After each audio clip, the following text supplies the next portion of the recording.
hozir Instagramga kirsam ham, YouTube'ga kirsam ham butun xalq mana shu videoni muhokama qilib yotibdi. Mana shu videoni kim ruxsat bergan televideniyega olib chiqishlikka? Yoshlarimiz tarbiyasiga ta'sir qiladi, yoshlarimizga unday bo'ladi, bunday bo'ladi deb gapirayotganlar televideniyega qanday buni namoyish qilishga ruxsat bergan? Xalq hurmat qiladigan, otasini, boshqalarni hurmat qiladigan turib bemalol qarsak cholib o'tiribdi. Faxshga ochiqdan ochiq ular rozi ular mana shunga.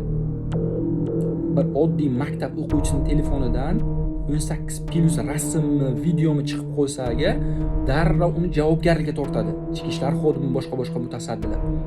Bunaqa televideniyada namoyish etilayotganga hech kim bularga javobgarlik yo bir uzr so'rash bir holat bo'lmaydi. Butun xalq muhokama qilyapti. Xalq norozi mana shundan. Lekin hech kim bir chiqib munosabat bildirmaydi.